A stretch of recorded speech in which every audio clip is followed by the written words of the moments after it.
everyone, I'm back and today I bring you a massive wrap up because I want to start doing reviews of all the books that I've read since before the summer and over the summer that I actually I didn't have the chance to actually produce it.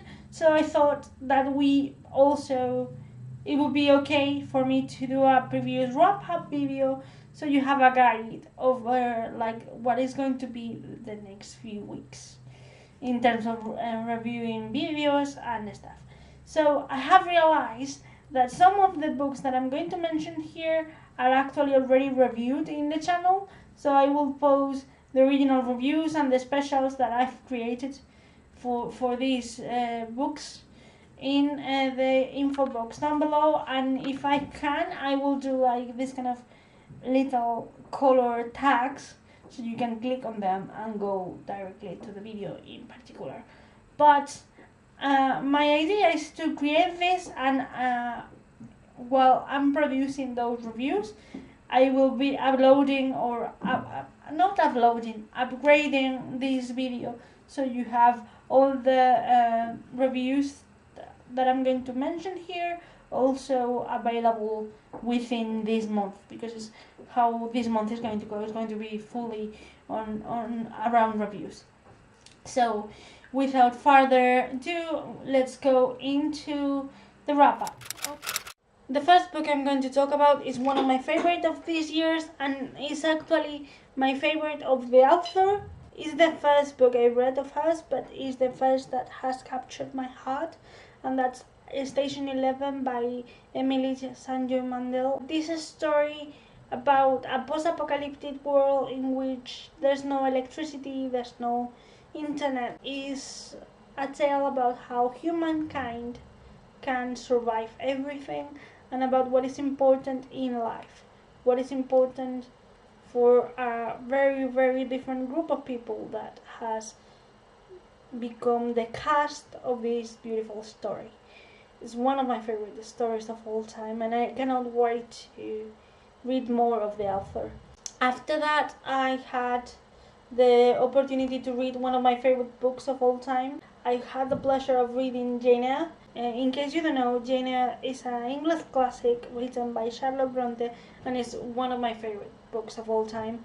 It's about a woman whose life is being marked by sadness and loneliness, and everything changes when she picks up or decides to go to a estate called Thornfield Hall to be the teacher or the governess of a young lady called Adele Rochester. And she meets the owner of the house, who is Mr. Rochester, Edward Rochester, and she discovers that this house and the owner has more secrets than what it seems. One thing I haven't told you is that you can watch the review and the special that Jane Eyre, the book, had originated in this channel, that they are already posted. Later on I read The Handmaid's Tale. I read it in Spanish. On the contrary, when I read Jane Eyre, I read it in English in a very beautiful cloth-bound classic edition. This one, however, The Handmaid's Tale, I read it in Spanish, published by Salamandra, which is another publisher company very famous over here. And of course, I also published the review already, so you can check that out as well. Later, and I read El Ministerio del Tiempo, Tiempo al Tiempo, which is a comic based on a sci-fi TV show, a Spanish sci-fi TV show that is very famous in Spain. And it tells the story about a group of people that work for the government in a very special ministry. If we translate it, it would be like the Ministry of Time. That its main goal is to protect Spanish history by traveling to certain dates or certain periods of time and saving, I don't know, writers, painters, or making sure that certain events happen in the way they need to happen in order to have the reality we have today. In this case, and I will do a review of this one as well, this story was actually another kind of mission that is outside the TV show. Later, I read another Spanish author that I really like, who is Laura Gallego García.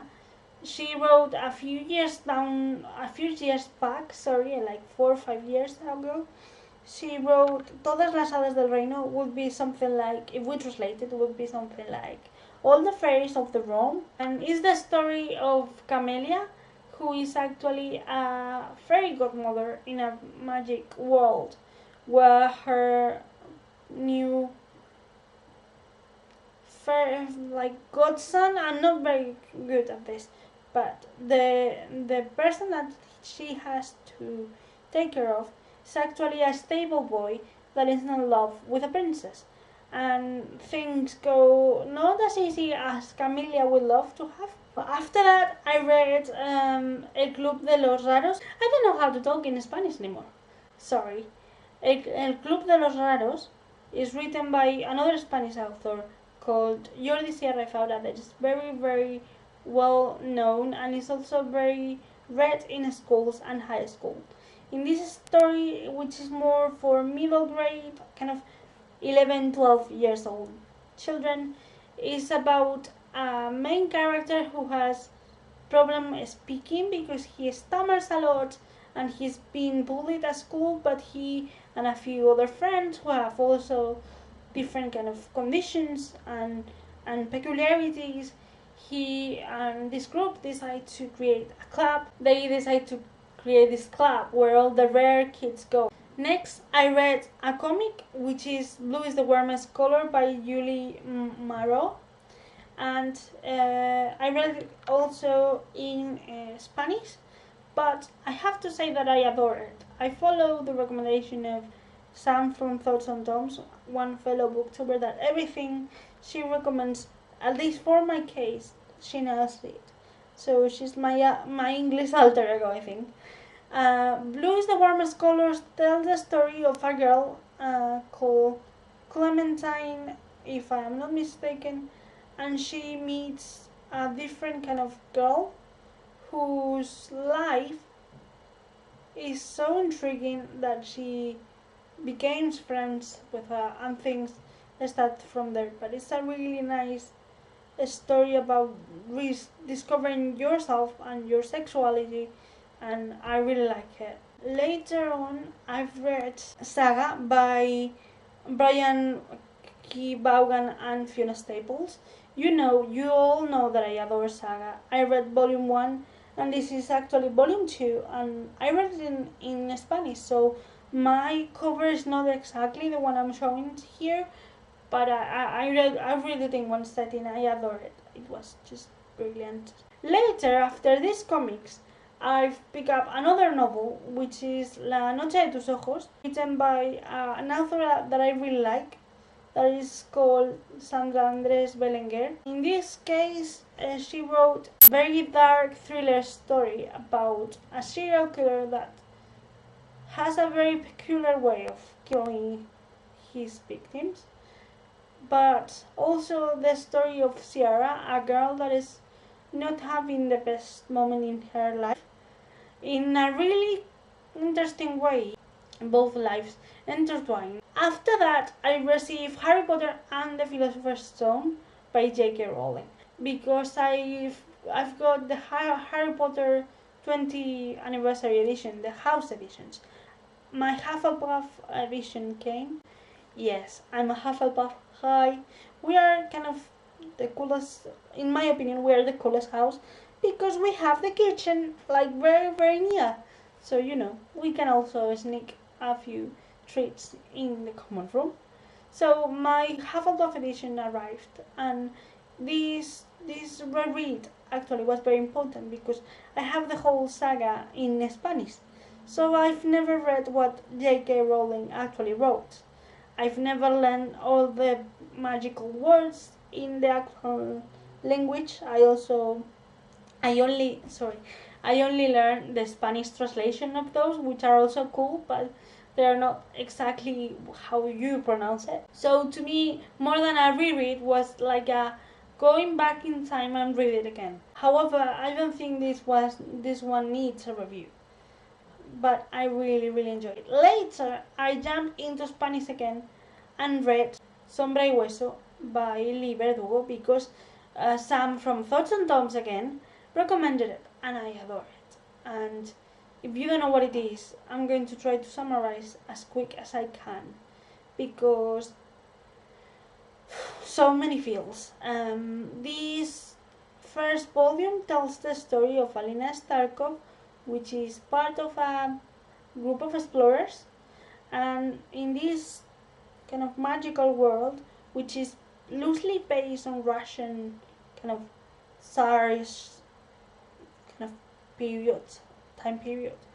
There are certain parts of the world which are covered by a shadow, so everything you see when you walk and you try to get into these areas is pitch black. When Alina goes into the shadow to help out, something weird happens, and she's sent to court to respond about that. But I really like it. I will do probably a review about it, and I cannot wait to pick up the second book. Then I read the first book that I've been asked to do a review for. The author contacted me and asked me if I wanted to do a review. I've never read this kind of genre before, or not in this way, so I decided to give it a go. And I pick up The Wealthy Shell's Love Triangle by Natalia Banks. This is not a sponsored video, and the review will not be sponsored. I've received the book, our advanced copy of the book, like before or during the summer, and I decided to pick it up. But it's not a sponsor. I've not been paid for this, so I will do a review like completely about this book when the time comes. And then I read Sherlock Holmes Society Volume 1, which is another comic, and I will do a review of those as well. But I forgot to tell you Making Faces by Amy Hamond, and I read it also over the summer, and I really like it. All of these books will be I will do reviews of those. However, the comics will be in a set of multiple reviews, so we can talk about them all together. These are all the books I read during the summer, because in September I read 10 books for work that I am not going to talk here because this channel is the books I read for fun, but that makes a total of 41 books if I'm not mistaken, although according to Goodreads I only have 31 books read, but no, we're 41 books already, which is very cool. So, which books have you read lately? Because my wrap-up is a little bit immense. I hope that during the next weeks I can actually sit down and talk you through the books I've never mentioned before that I mentioned in here. Please tell me all your comments in the comment section down below what you have read lately and your overall opinion of those. Have you read any of the books I mentioned here?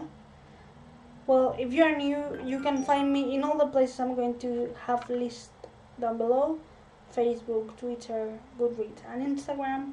And also, of course, you are welcome to like and to subscribe if you want. If you are new, I'm so glad to see you here at the other end of the screen. Bye!